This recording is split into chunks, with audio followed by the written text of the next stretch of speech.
What's the deal? How you feel? Keep it real. I'm a 90s baby girl, so the ladies know the deal. I'm a smooth talking dude. No Netflix when we chill, cause we don't need no distraction, only conversation skills. Girl, you grown now. Remember when we had to sneak me in and keep it down?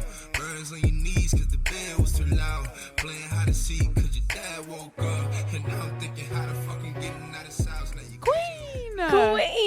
What's playing in the living room? Hi, that is Let's Chill featuring X Brody and Joshua Andre of the East new project called We the East. It's available on Tidal and probably all the other things, but I only listen to it on Tidal. I was wondering if you were going to say all the things or if I was going to have to say it, make you say it. But apparently, all the things is now your new shit. Yep, it'll be on the merch one of these here days. Yes, ma'am. So let's kick it off, Queen, with Month in Review. Month in Review. What you got for us, Sid? Of course, we have to talk about Power. Update song is still the same. Yeah, wow. Which actually, I listened to it. And I was like, it's really not bad. And it doesn't even sound all Dre songsy. It's not like, it's like Who's and Ha's still, though. Yeah, but it doesn't sound as bad as when I first heard it, I was like, no. But that's because the first time I heard it, it was that live concert thing. Oh. And I was like, no, ma'am. But I feel like on the thing, it sounds okay. It just doesn't sound like Joe. It's too jazzy for me. Like they changed the I feel like they changed the mood. Yeah, no, it definitely took the intensity. I feel like that's what Khalil. We and Khalil were talking about it last night, and she said the same thing. She was like, "Yeah," and I started. But maybe that's because this is supposed to all be like the sad season. I mean, it's not sad to me because people that needed to die have died so far. I was sad at Angela's funeral. I was like, "Damn, sis, you really are dead out here." Every time when Paz was in her office packing up her shit, I was like, "I just know Angela about to pop out the desk like, y'all thought y'all could kill her." I did not think she was gonna fall out the desk. I was like, Angela can't be dead already. This is just not what I was expecting. I just knew she was gonna be on life support all season, and then she was gonna die. Like I knew he would be going back and forth to the hospital to talk to her in her comatic state.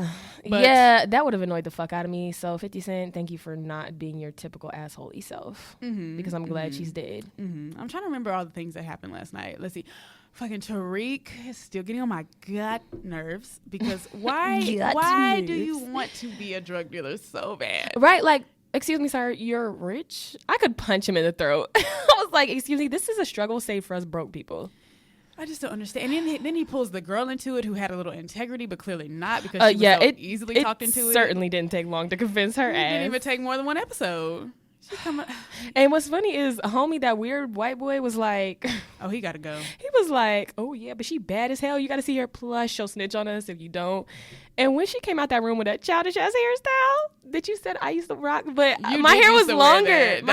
I fucking hate that half up, down, half down. My hair was longer, but you know what? I cut it and it actually looked identical to hers. And now that I look at hers, I'm like, this is disgusting. I try to tell you. No, it looked good when my hair was longer. I don't like it on anybody. Like even if your hair is really, really long, like unless to me the only way I like the half up, half down is straight. That's just me being honest. Wow, what a self-hater. Yeah. Y'all flood these DMs. I don't like the curly half up, half down. Clearly. It's just not a good contrast of things for me. It's just not visually appealing on anybody. I've never seen anybody that made me go, okay. No, I'll always be like, please stop. I feel about that how I feel about Lala's acting. Oh.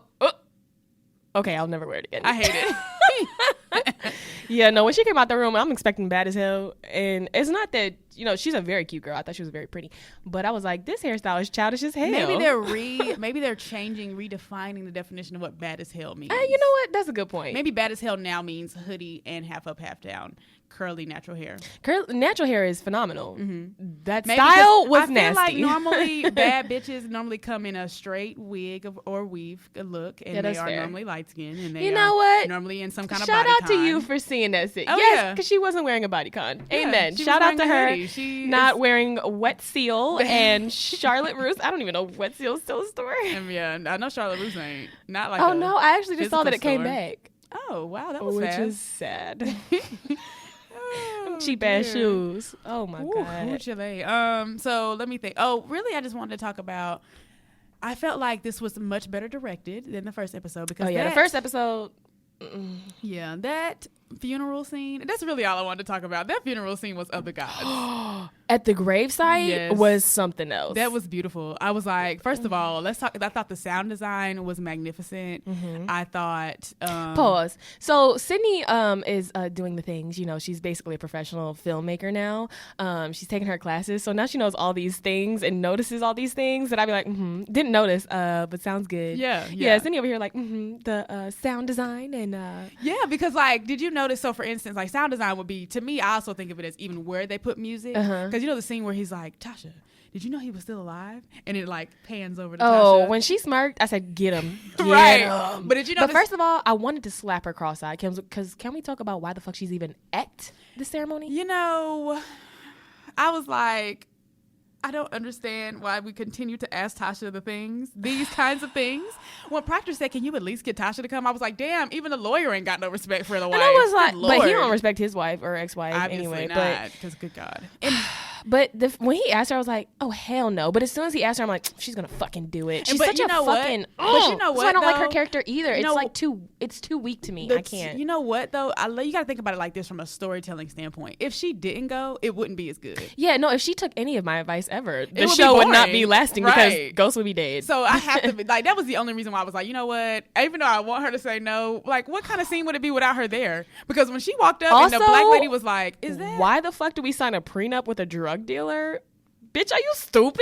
I don't know the things. He's also very scary. When she was I in the would not house, sign a prenup with a man who worked at the Family Dollar. I'm not signing one of those things. when she was at the house and she said, you're gonna pay me, and then he was like, oh, I can't, I'm paying such and such, I'm paying Jason. And wanted to pay for her funeral? Who, Tasha? He wanted to pay for Tasha's funeral, and he was like, yeah, I can't give you money right now, Tasha, or for Angela's funeral. It's like, I can't give you money right now, Tasha, because he wanted to pay for Angela's funeral. No, I don't think that's why. I thought he was saying it because he was already paying Jason $100,000 every 2 weeks. Oh, yeah, that was trippy. But no, he also said that he told Paz that he wanted to pay for her funeral. Oh, yeah, that doesn't surprise me. Yeah, he's Actually, a fucking I think dickhead. he definitely should pay for it. He's the reason she's dead. Yeah, honestly, pay for it 3 times over because definitely the reason why she's dead. Honestly, she deserved to die, so But don't care about that. you know, her and Angela were almost damn near friends because of the way the storyline worked out. So at this point, like, you know, then she walks up and her and Paz kind of give each other that little head nod. But the scene where the black lady's standing there, I don't know what her name is. Oh, at the gravesite? Yeah, I need to give her some respect because she obviously is the head. She was the head of some shit, important black lady. But she was like, I hate her voice so much.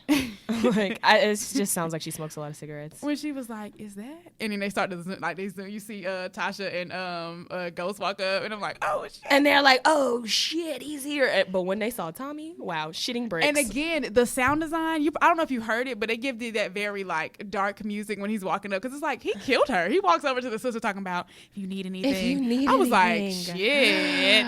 But and yeah, you know what? How incredibly disrespectful. But I'm like, you know what? He needed to do that because he needed to see Ghost in his face shit his pants. Yeah, that was the best thing I've ever seen in my life. Ghost was very tight. Shook. And the fact that he wore white, like I was like, again, costuming, because this shit is on purpose as hell. Yeah, absolutely. He was the I was only like, one in the whole fucking scene with a white shirt on. Like, come through, murderer with the white shirt. Right. Like I was like, Yeah, come no. through. Yes. Yeah, yes. no. And that's really, I think that took so much of my energy, the funeral scene. I can't remember anything else, but I thought it was shot very nicely. I like the. Wait, you want to talk about his ex-wife? Proctor, I just want to throw that whole part out of the storyline. Throw that away. Throw Lala away. I'm like, can we please kill Lala? I mean, but there's the only reason. I mean, they're doing that for a reason. But something's gonna happen with Proctor that I feel like they've already tried the whole let's lose his credibility thing. So I don't really know what they're doing. But I'm like, why do you want to take the baby? But I'm like, also, I know they're trying to get a what's it called? The recording. Yeah, she put it on the book bag. Yeah. And I was like, first of all, I'm petty, and I probably wouldn't like my ex either. So I'd be like, oh, your daddy gave you this, and snatch it off the book bag and throw it in the floor. in my head, I was like, that's also your daughter's father. So like, you should probably be on your Tasha shit where you're like, I hate him, but he is my child's father. White women.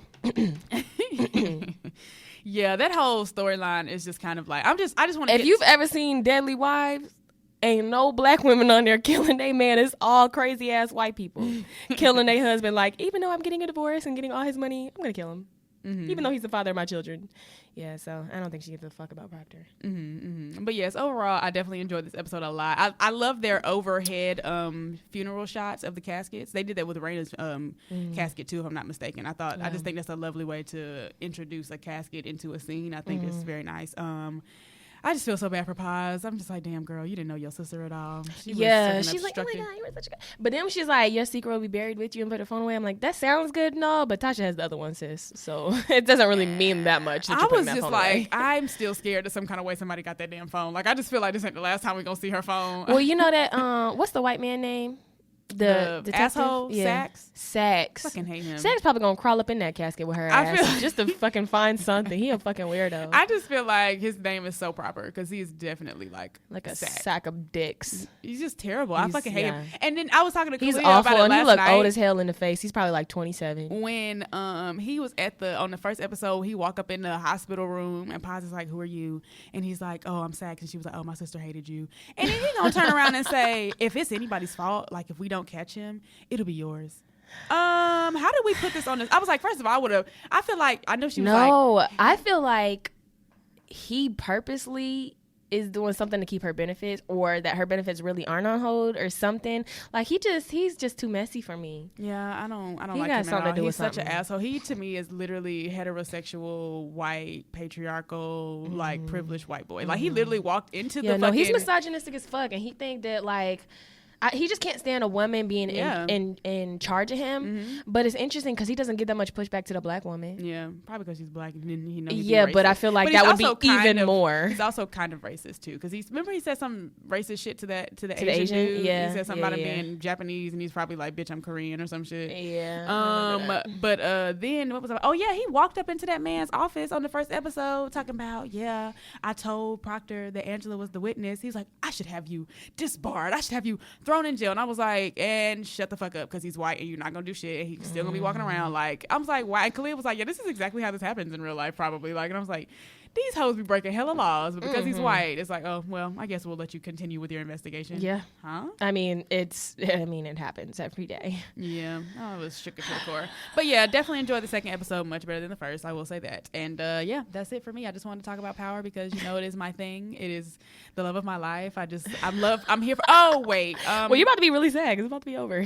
Good morning to everybody except for Lala, just because she's just fucking terrible. Oh man. Oh my God, that bag scene. I was like, can you throw me away at this point? I don't even want to see this anymore. In my head, and it's my fault because I keep watching. I feel like because Angela has died, now we have to see so many more people more than we used to. Like, we got to see Lala more. We got to see Paz more, which I don't, Paz, I fuck with her. She's from Orange is the New Black. I like her. I think she's I'm happy that she's getting new roles and is being challenged, I feel like, as an actor, because this role is so much different from that mean-ass lady she played on Orange is the New Black. So I'm always here for the diversity. Yeah, they cool always try to have a Latino or a black woman be the angry one. So, but Lala got to fucking go. Like, I'm just like, please. When he said, "I want to send y'all away" on the first episode, I was like, please go, please send her away. And she's like, no, I'm staying. I'm like, no, you shouldn't, because when that knock came at the door, and she's like, is it the police? Why the fuck would it be the police? Why?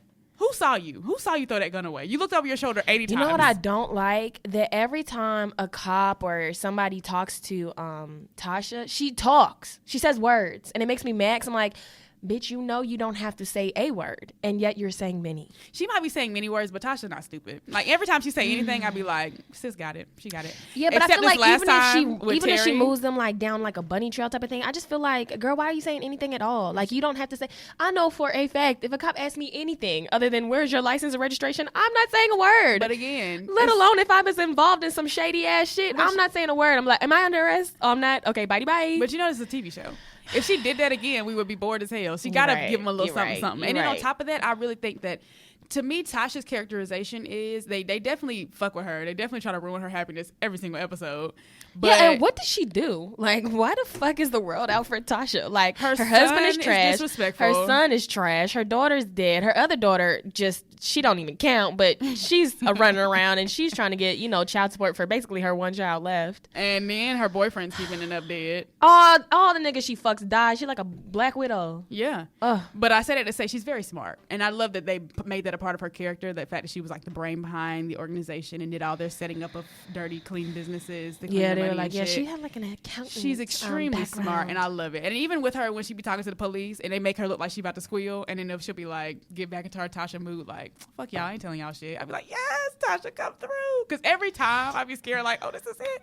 Girl, I wouldn't even be mad at you if you threw him under the bus. I was going to say she a good one, because I'd be like, listen, it ain't like he a good daddy. And Tariq's just said, oh, well, let me know before you about to kill my daddy, and I'll be straight. Like, and the baby don't even know you. And let's be real. I have to talk about one more thing that shook me to the boots. When he said, Tasha, what are you doing here in my house? And also, I took your name off the list and don't come back to my house no more. You don't live here no more. And she was walking away. And she continued to walk away. Oh, no, sorry, Bob. First of all, I'm wearing all white to your bitch's funeral. Actually, all pink. I'm wearing all pink to your bitch's funeral. You got me fucked up. That's what you have. The best thing to me was... when they were sitting there, not the best thing, but the part that shook me to my core when she was like, I'm going by my maiden name. I was like, she said, don't call me St. Patrick anymore. I was like, oh my God, this is it. This is over, guys. I mean, I was glad to hear that. Also glad to hear it, but it's still just kind of like, damn, this is, because when you think about first season to now, like, it's like, wow, we really did get here. We really did. And she definitely would have took Ghost back from cheating.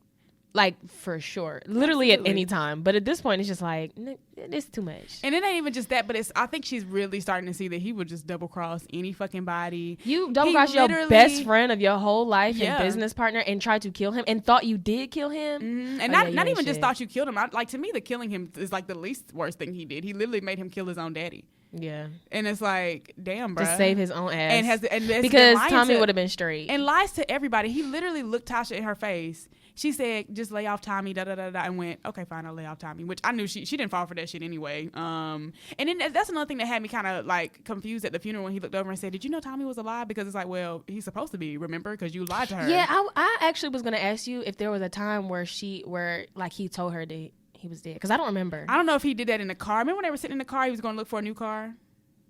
Tommy? Mm-hmm. It was him and Tasha in the car. Maybe they said it then, but I can't remember everything they said during that scene. I need to rewatch it. But I feel like he didn't say that, so in my head I was like, but I know Ghost didn't. Ghost lied to her fucking face and was like, oh yeah, sure. Like he just but then spray his whole car up. But then why would he say? That's what I'm saying. That's why I was confused. And I think that's another reason why that yep was so funny, because it was like, well, remember you lied to me? Well, I know you lied, and everybody know you lying. At this point, you've gotten really bad at lying. Like, even your son catching you and shit now. Like, when he sat in his dorm room and said, oh yeah, I don't know why he would kill Angela. I have no idea. Tariq was so fucking shit. Like, I can't even be mad at him for being so rebellious, because he is so over his damn daddy. Like, he is just being lied to every time Ghost open his mouth, he lying to somebody. Yeah. So yeah, that's facts. But yes, that is it for me. Power. Love to see the next episode. I'm excited to see where we're going, because at this point I'm like, who's gonna kill him? And then when the guy, you know what got me? The part where sorry, this is the last part. This is the last part. When the guy was like, saying like, you gotta take over my drug business then and be my new distro or whatever, and it was like, well, if not you, then who? And they immediately went to Dre. I was like, do not try to tell me y'all are about to give us a spinoff, because I will not watch this shit. I feel like Dre is gonna tuck tail and run. He got up from that floor with them push-ups. He looked petrified. Mm-hmm. But they were like, oh, just make sure he don't find out. And y'all niggas left a TV in his room? Yeah, I was like, huh? Does he need a TV in there? And if you got a TV, just give him DVDs. Just ask him what DVDs you want to watch, because he obviously don't need cable. Because that shit was so... I was like, y'all didn't even fucking try. Right. Like, and then now Sax is like, well, shit, I ain't got nothing to do with that. I what? So yeah. Anyway, okay, completely done. Okay, all right. So shifting gears. I was gonna say shipping gears. Shipping gears. Walmart has announced that they're gonna change their gun sales policies. Which, to be honest, they're not really changing that much. But they're also asking, which this is also stupid as fuck, but they're asking their customers in open carry states to not carry their guns like on their hips in the store. But they don't have like a real policy against it. They're literally just asking. And they were like, well, that's going to be up to the store manager how they handle it. So they might walk up to you and say, hey, This is why we don't want guns open in here. It's, causing a lot of fear for people. So can you just go put that in your car? Or they might say nothing because, again, it's up to the store manager. So it's not really a rule or a law for Walmart. They're just asking people to go put it in their cars. But as far as the changes to their policy, they are planning to end the sale of ammunition for handguns and some types of rifles. And then Alaska is the only state that actually sells handguns in stores. The other ones are rifles and shotguns. But Alaska sells handguns in stores. So Alaska, they're going to stop selling handguns, but they're going to keep the rifles and the shotguns because, quote, Walmart supports the hunting community. That's what they said. Mm-hmm. But the CEO, Doug McGillen, said that, I too am a gun owner, blah, blah, blah. But with all these mass shootings, there was one in Texas, there was one in Mississippi, and it was in the same week where people died in those shootings, that they're basically just like, we're just trying to help our customers feel safer, which really they're just trying to, not make the money, because people are afraid. Not only are people afraid that, live in those areas where those specific Walmarts are, but the employees are afraid. Absolutely. So instead of losing all their money that way, they're like, we'll lose our percentage of ammunition sales. We're still going to sell the guns. We're not going to sell a specific type of ammunition because it can be used in military style guns as well. Oh, but they're still going to sell the kind of ammunition that, say I buy this gun at Walmart, I can buy the ammunition for that gun at Walmart? You can buy specific ones. So there's, let me see if I can find the name. I don't remember exactly what it was called, but there's the 223 caliber and the 5.56 caliber are the ones that they're not going to sell anymore because those can be used in military style weapons. But I believe they have other styles of ammunition that they can sell for the shotguns and the rifles that can't be used in military style guns. Yeah, well, I guess I'm in an optimistic mood this morning. Yeah. And I will say, it is a step. Yeah, so that's basically what they said. We want to start having conversations, and we also want to encourage the government to start making better gun control laws, and basically just testing the mental health of people who can get weaponry, which is great. Yeah. And I was like, the ammunition thing may be kind of helpful, but the fact that you said you're only going to ask people not to carry your guns, you can tell people not to carry guns in your store. You have that right. Yeah. There are plenty of stores that be like, no concealed weapons, no weapons on your hip or whatever. And I know open carry, it's different rules, but if I don't want somebody in my house that can legally carry a gun on their hip, I can simply say, you cannot bring that in here. Mm-hmm. So I don't know why they can't just be like, yeah, no, it's a no for me, dog. Yeah. Or just have a uniform policy across all the stores. Yeah. If you have it on, all the managers are going to be required to come ask you to leave the store or go put it in your car. But that would make me scared as a manager. Hey, excuse me, with your gun. Yeah, and I think that's probably why they're leaving it up to them, because they're like, if people are afraid that people are walking around with guns, because people are using that as a statement. They were I guess trying to, just fucking weird bumpkin ass white people probably walking in the stores yeah, I ain't afraid of people shooting. I've heard so many people say that, oh, these mass shootings, that's why I have my gun on me everywhere. Really, Bob? Were you gonna turn into fucking G.I. Joe if you saw a mass shooter? Really? Right. Do you think in all of these Walmarts where all these shootings were that nobody had a gun on them? But that's what people take to Walmart. They take their wallet and their gun. That's what people take to Walmart. Yeah, that's but everybody I think everybody thinks they would do all this shit, and it's within a situation. That's why when people I wrote a blog on people saying, if I were a slave, I would have shut your ass up. That's what I'm saying. I'm so just because you have it don't mean you were gonna do shit with it. Yeah. You probably would have been shitting your pants, because unless you have experienced a mass shooting before or a public shooting before and you did something about it, you can't say what you would do during that situation. Yeah. People are running and scared as fuck. What you're probably going to do is run for cover, because that would make sense. Maybe if you felt like you got to cover and you felt like you had a safe position and you knew where the shooter was and you could find him, maybe you would have shot at him. Maybe his back was to you or something. But people were wearing all their guns into the store to make a statement of, yeah, we're not afraid. And so Walmart was like, well, now nobody wants to come shop here, and they could simply purchase from Amazon. So if y'all could stop doing that, please do that so people come back to our stores.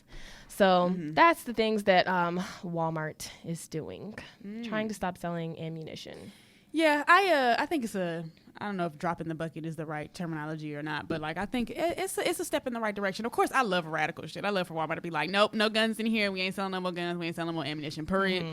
But at the same time, I feel like, again, if it's at least a step in the right direction, I could at least say, all right, well, thanks. I'm not going to praise you, but I'm thankful that people are trying to at least make their, like, it sounds like to me Walmart is at least trying to make their customers feel safe. Yeah. And then the CEO, Doug McMillon, said that he sent letters to the White House and the Congress encouraging them to really debate the gun control measures, which, I mean, it sounds good, but people write letters to them all damn day. I'm like, I don't know if Walmart got a super pass around all the other letters, but I mean, I guess sounds good.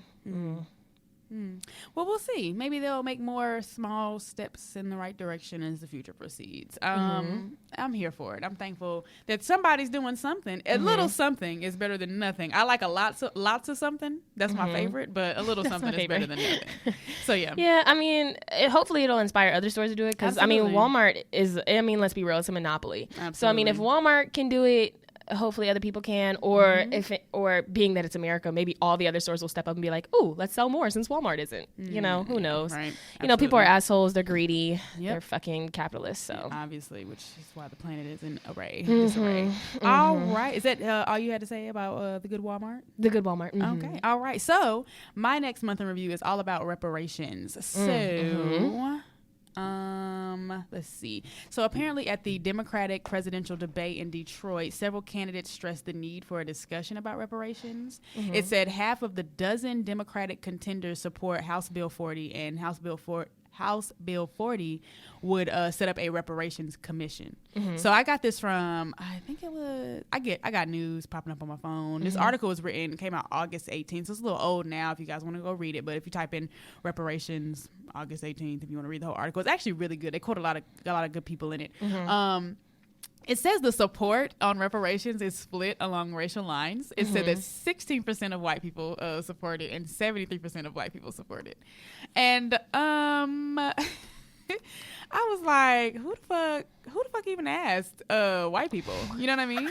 Like, I mean, no disrespect. Excuse me, white people. Would y'all mind if black people were treated equally and fairly?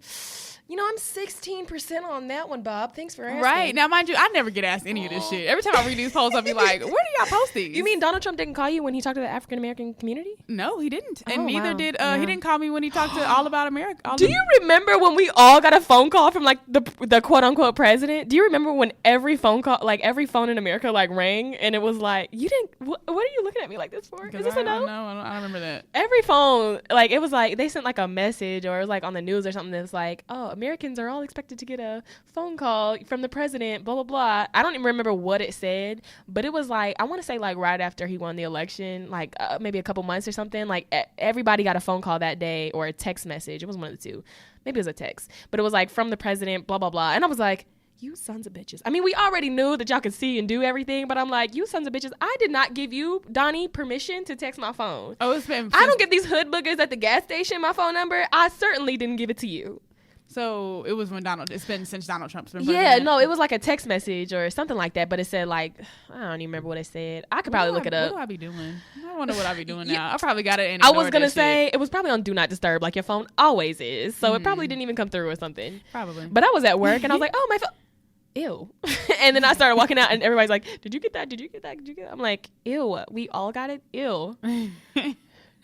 Yeah, no idea. Didn't get that. Okay, so you weren't on the phone with Donnie. So I was not on the phone with Donnie, and I did not get his text message. And I also was not on this poll list of the 73% of black people who supported it. So Mitch McConnell, who is a Republican something, I'm sorry, I did not write that down, people. So sorry. It says, he said, quote, "We're always a work in progress in this country, and no one alive currently is responsible for what happened, and we shouldn't be trying to compensate." But wait. His ancestors owned slaves. And I was like, of course. I mean, of course they did. Why? So basically, I just wanted to bring up that article so that we could kind of have a conversation about reparations and whether we think that black people should get them, whether we think, what we think they should look like. So, you know, what's your opinion? Or you want me to go first? I would like to hear yours. I am here. I'm here for the reparations. I do not think handing a whole bunch of people, particularly because we know that as far as overrepresentation that black people are living in poverty. Not all black people, of course, but we do have a higher percentage of people living in poverty. So I think if you give people who have come from nothing just money, like, oh, here you go, they're probably, you know, gonna blow it. If I did not have the knowledge base that I have now, and that being, you know, mostly rooted in Black history, having gone to college, having started to read about finance and stuff, and I don't know what people who are living in poverty have access to. I'm gonna make a blanket statement and say, like, I'm gonna guess that you didn't grow up in a household with a bookcase full of books in your home if you are living in poverty. So said it to say, I think you might have limited access to knowledge about how to use money. And so I think if you just give people who are poor money, even if you give people who just aren't, who have been domesticated with this idea that success looks like this kind of car and this kind of house with this many rooms in it, we're just going to blow the money. You know what I'm saying? So I want it to be an education based, like, hey, y'all, we're going to give y'all this money. But let's all come together and educate ourselves. Let's just not hand it right back and be like, oh, okay, oh my God, I got my reparations check. I'm going to go buy a Mercedes because I want to feel like somebody. Like, I want us to really do something that puts us in a better place. Like, let's be educated. Let's go get jobs. Let's make jobs. Let's create businesses. Let's save. Let's invest. You know what I'm saying? Like, Kalia be out here investing. Okay, she keep talking about how she want to buy stock in Disney before they streaming platform release, and I'm just like, girl, I gotta get on your level. But apparently Disney stock already trading at like $1,000 billion, which not really, but it was just, to me, I was like, I can't afford one stock. I can't afford it. Yeah. But say that to say, like, yeah, I want us to really, like, I would love for Black people to get reparations, but I just want us to use them in a way that would actually benefit us in the long run, and I want us to think long term. And I think we think short term a lot in general. Just, you know, people, like, we are very, we live in a what's the word I'm looking for, in a instant gratification generation. Anything you want is in your fingertips. You want food right now, you can go get fast food. You want hair, you can go put a wig on. You, like, it's so quick. So would you say you're in the 17%? Is that right? 17% of Black people against it?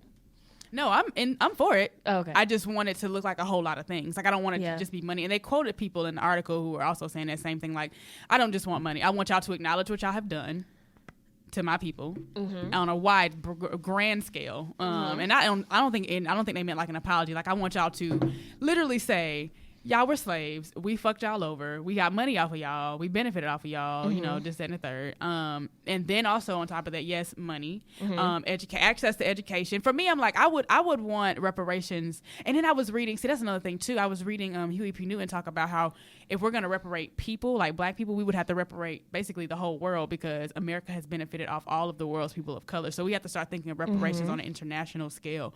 And I think that that's a very interesting take and outlook on it. I would love for that to happen. I would love for all of the world's people to have one human culture, if that makes sense. And so, but I think, because have you heard Andrew Yang's freedom dividend? Have you heard about it? He wants to give every American citizen over 18 $1,000 a month just for being an American citizen. He's running for president.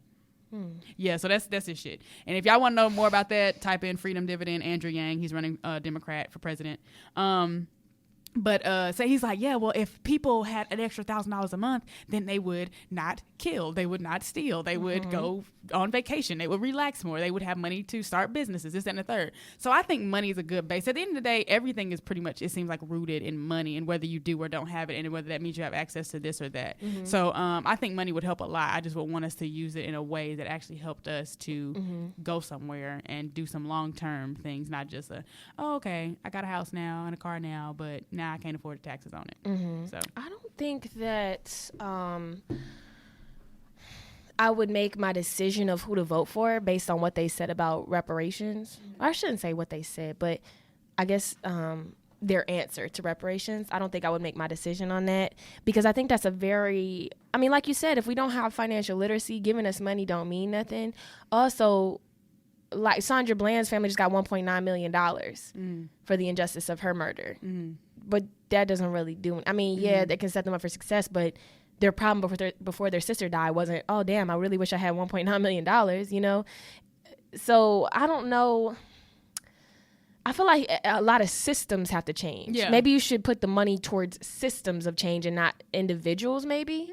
That's interesting. Like, you know, change the justice system. You know, all these people that are incarcerated for quote unquote crimes that white people are making millions and billions of dollars off of now.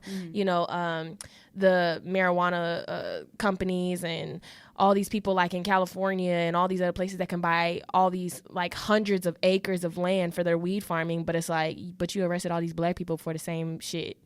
Or you arrested black people for harder drugs that you brought to this country. Like you put crack rocks in the hands of black people who are living in poverty and said, I don't know how this got here. So it's like, if you're going to put money in the reparations, it's not going to do any good to just hand it to us. I mean, there are people who walk around with missing teeth and designer belts. And it's like, you'll buy a $50 million car or whatever the fuck luxury thing in the rap life or whatever, or, you know, Floyd Mayweather life, but you won't pay $1 million for a school. In your community where you grew up, but or I something. think some people would. You know what I mean? Yeah, no, some people would, but it's like, so then what? The people who have more financial literacy, I mean, for me, it was something I took upon myself, like me reading financial books. Shout out to Stefan Walters, who wrote Finesse and Finances. It's about taxes, it's about your credit score, it's about investments, and it's really broken down to layman's terms. It's super easy to understand. I would suggest everybody gets it, especially every person of color gets it, because again, it's really easy, and it's kind of like your stepping stone into things. It's not hard to understand, but it's like, for me as a person who's coming from, I don't want to say a financial literate background, but I'm working towards it. Of course, if I came into a lot of money, I would want to do something in my community. But other people who are, I don't want to say like as well read as me, I don't really want to use that, but let's just say that, like, I mean, they're gonna buy designer belts and nice cars and stuff like that, and it's like, damn, I use my money to help your children get an education, and you don't even give a damn about your children. But that's the thing about it, is that's a socialization thing, though. Like, I think that's a programming thing. Like for me, I think that we really have been embedded with this idea of what success looks like, and I think Instagram plays a lot of role into it. We're literally looking at other people's lives all day long, and we're looking at what we don't have, and so we get into this idea of, this is what success looks like. It looks like I said earlier, it looks like this car, this house, this belt, these shoes, like, but instead of success looks like how many people I can benefit off of this money. So for me, like, if I was giving money, like I was talking to somebody the other day, like, what would you do if you hit the lottery, blah, blah, blah, blah. And I was like, okay, first thing I would do is pay off my student debt, because that's what my freedom looks like. And then like, I would pay off my closest friend's student debt, because to me, if I can have my freedom, I want my friends to have their freedom too. I pay off my mom's loans, that kind of thing. And then I would instead of making some new shit, because that's another thing, we also believe in this idea of I have to be the one to do it. Dr. Lamont Hill came and spoke at ECU, and he was like, why is there a 17th Baptist church? Because the 16th, the 15th, the 14th, they all have problems with the macaroni and cheese at the First Baptist Church. And then the 3rd, the 2nd, and the 4th had a problem with the pastor at the First Baptist Church. He was like, stop making new shit. Join some old shit. Now, if they're not doing it in a way that you see fit, then you go branch off. You know, first of all, voice your opinions and your discretions. And then if they're not going to fix it, then you go make some new shit type of thing. And so for me, I'm like, instead of being like, oh, I want to help victims of deportation, I want to help those people. There are groups already out here doing it. Why do I got to make a whole new organization? How about I sit down and do some research first and help fund those groups? Like the Poussey Fund, it literally helps 10, I think, existing organizations that are helping with immigration and mass incarceration and all, like trying to, create a better, and what's the other one? Recidivism, all that stuff. So I'm like, instead of being like, oh, let me make a new organization that helps people who are dealing with whatever issue, how about I join another one? Or how about I give money to another one that's doing great work? So say that to say, like, after all, I'm taken care of and I have my base, so meaning I have a home, a roof over my head, I'm stable, I got a car that I can drive, get me from point A to point B, because I don't think a car is a status symbol. I think it's supposed to serve a purpose to get me from point A to point B. Once I have those things taken care of, I'm like, then I want to do as much for people as I possibly can. But again, I think a lot of that comes from my education, which is why I think before we hand people money, we definitely need to educate them. So reparations is more than just a money thing for me. It's an education thing too. Yeah, absolutely. So. I think education, again, funding those systems of change would be much more helpful than handing people money. Because if you help change the system, or like, I mean, there are states right now who have bans against natural hair. Like, those are systems that need to be changed. Like, okay, you give me money, but like, I need a job. Like, I need to continue to quote unquote fish. I need to know how to fish and keep fishing in order to keep having money come in for me and my family, and build some sort of wealth to, pass down to my family. If you just give a man a fish, he only eats for a day. If you teach him how to fish, he can eat for a lifetime. Yeah, and that's what I'm talking about. A vegan fish. When I say education, right. Yeah, exactly. So, I don't know. There was like an interview with Bernie Sanders, and he was like, yeah, no, I don't really, see how reparations would be like the most beneficial way, and people were just up in arms about it, and I was like, but I get it. Like, I, as a black woman, I get it. Yeah, and my granddaddy was a sharecropper, and my greats were slaves, so from Nigeria. So And that's the thing about it too, is again, this is the cancel generation. This is the soundbite generation. This is I don't really agree with reparations. Canceled. Like, you don't even listen to the rest of the interview. You have to listen, people. And you also not just listen, but like read it. I mean, because even if you listen to a part that somebody said, like, you're just going to have to read and really listen to something in its entirety to get it. And also not just read it and then just make your decision. Sit on it. Think about it. Yeah. What does that mean to you? Because at first, if you say, hey, do you think black people deserve reparations? It's like, oh, hell yeah, we do. The fuck? And then you're like, okay, what would that do if I handed and I'm picking somebody that I went to school with out of my head. If I hand them $10,000, what they going to do? And I know what they would do. Because I've seen them come into money and I've seen them lose it. And I've seen them, go back to drug game or whatever they was doing before. And it's like, damn, you really pulling up to your job at McDonald's in a Louis Vuitton belt. Like, I'm confused here. Like, what we're putting our priorities into. So it's like, if you sit on something and you think about it, it's like, okay, so let's just let these people, I mean, we're asking white people what they think black people should have. Yeah. At the end of the day, that's what we're asking. Essentially. So you really need to think about that. Yeah.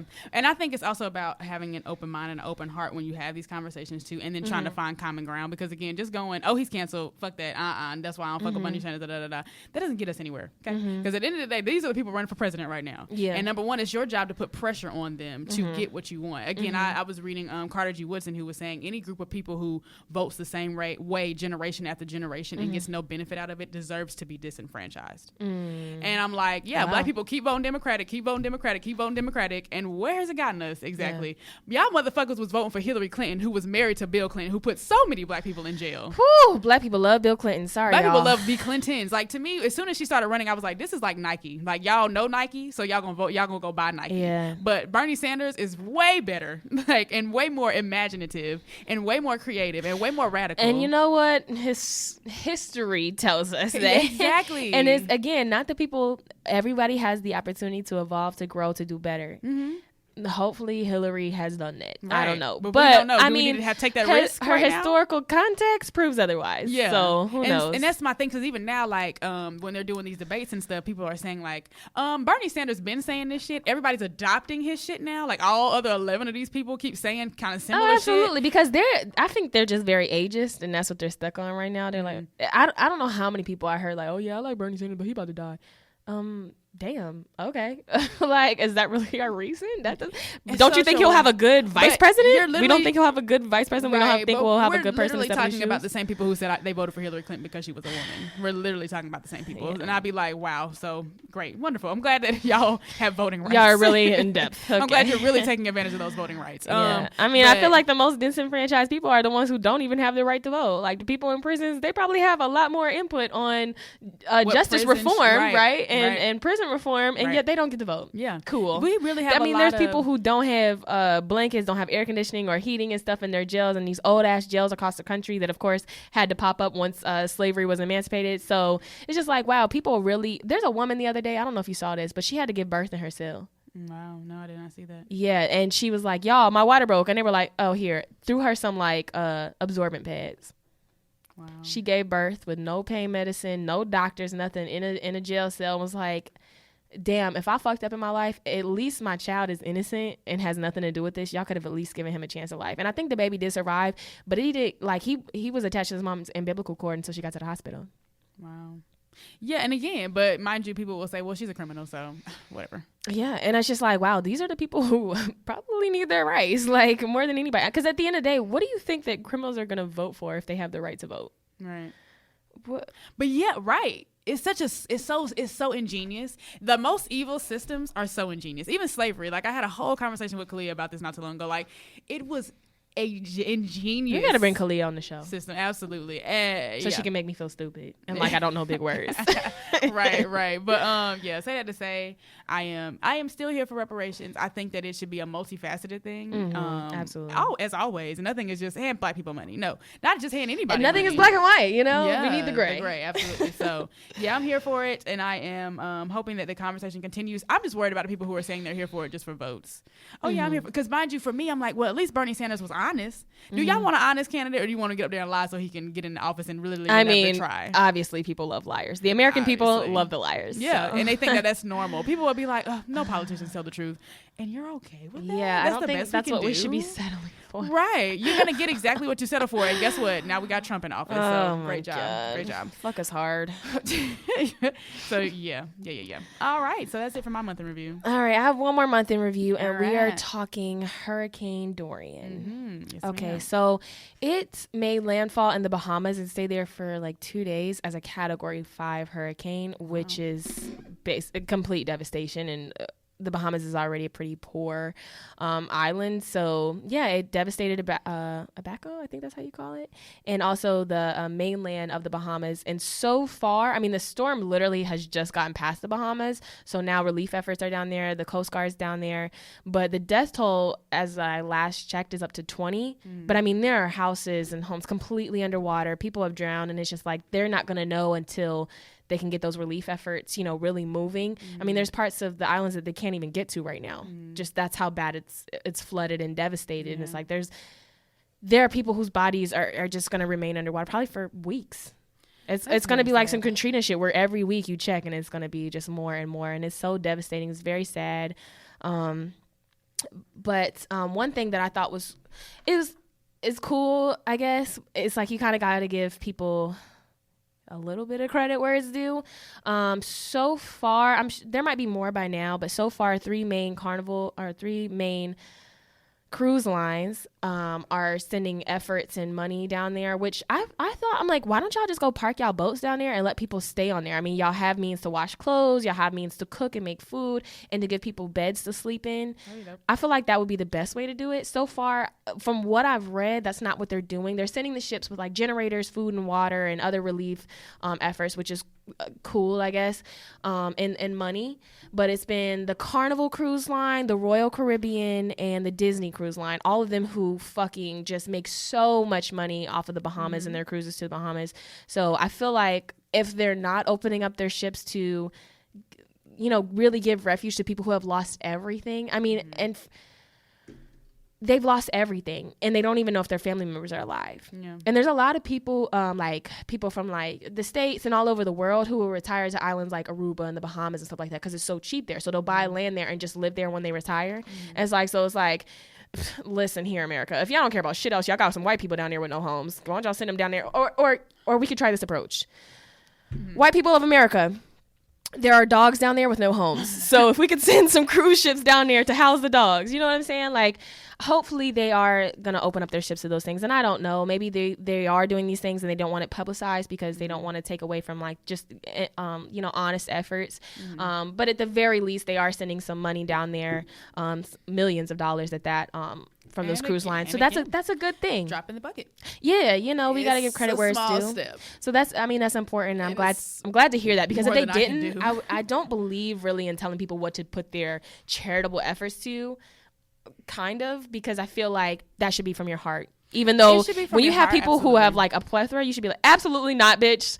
You need to get down there and do some things. But we all got to do our own part. And I think that's really good that the cruise lines are taking initiative to do that. Yeah. The storm right now, it's making its way. It was supposed to land like in Charleston, South Carolina, but now it's like, actually it's going to make landfall on the North Carolina coast.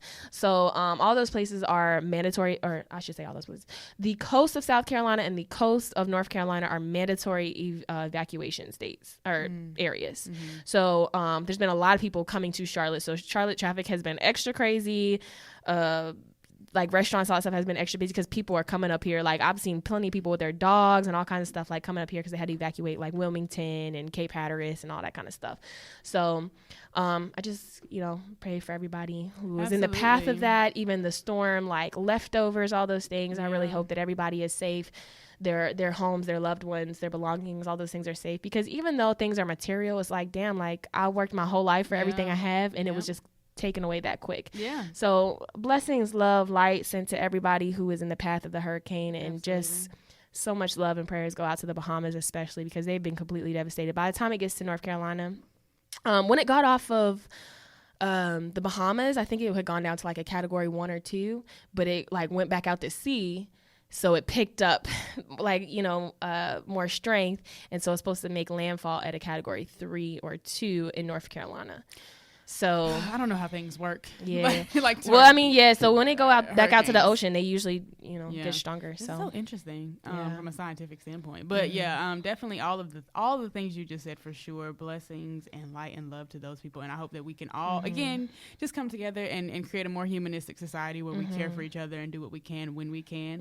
But the videos they're just so devastating. And the thing about that devastation, I couldn't remember what I wanted to say about it. I was watching a video last week about how Puerto Rico is basically still in the shit from that hurricane that hit in 2017. Yep. Because it hit so bad and so powerfully, and the people down there are, are I guess not as well off. And it's like there's still areas that don't have water or don't have water certain days, or the water's not working. There were businesses destroyed and still begin because you don't have money. Just I got an extra couple million sitting around for shit just like this. And then that's the thing about the Bahamas too. Like there were the government officials recording. I forgot his name was Dwayne Sanders, something like, I don't know. It was some government official there, but he was taking video of inside of his home. And it's at the end of the day, when people have more money, they have more expenses. So you could be rich as fuck and still live check to check. You could be in a mansion living check to check, just like somebody who lives in a hut is living check to check. So it's just your money didn't save you, from the storm. And as much as you are climbing to your third and fourth story of your house, your neighbors who are basically living on the ground are even worse off. And it's just so sad because it's damn, your money is not going to save you when Mother Earth decides to swallow us up for being shitheads. So it's very fucking sad. And it's very sad that the natural disasters occur in the poorest of places. And that's what, so they had a Democratic town hall all on climate last night. I think it was last night. And that's basically what they were saying that one of the candidates said is that we really have to look out for minorities. I think his last name is Castro, which I thought was very interesting. Castro, yeah. But he was saying it's not minority, but the poorest communities or the minority and poorest communities that are hit the worst by climate change. Because again, I saw they're forced into these areas, these islands, right, seeking refuge from basically being raped by British and Spain and all these other countries that were taking over these areas. They're okay, well, we have to flee to this island or what have you, or get dropped off at this island, whatever. And it's just wow, now they're just being fucked up even more. But there is, a lot of conspiracy about how storms are formed and where and how they are diverted or not. And I don't know. It's something to think about. It's something to look into. Yeah, absolutely. Apparently, this guy came to my job and he was like, there's this video. I forgot what he called it. I'm going to have to ask him next time I see him again. He's like, it's a video of this place somewhere in Alaska and they can make clouds. They be making clouds. They can definitely alter weather, which is what I'm saying. I don't know the extent of it, but they can definitely alter weather. That can be done. So it just makes me sad because it's of course, Puerto Rico and the Bahamas and Aruba, all these places are the ones that get thrashed by storms. It's crazy because we love to vacation there. You know what I mean? But I think it's also if you think about, if you devastate it to the point where they can't rebuild themselves, and that means just how about I give you these efforts, but in exchange for these efforts for you to have a home again, I get to take ownership of your country, your island. You know what I'm saying? I feel that's the pathway. I was just more so thinking about the fact that it's we'll go spend thousands on ourselves on vacation, but then devastation.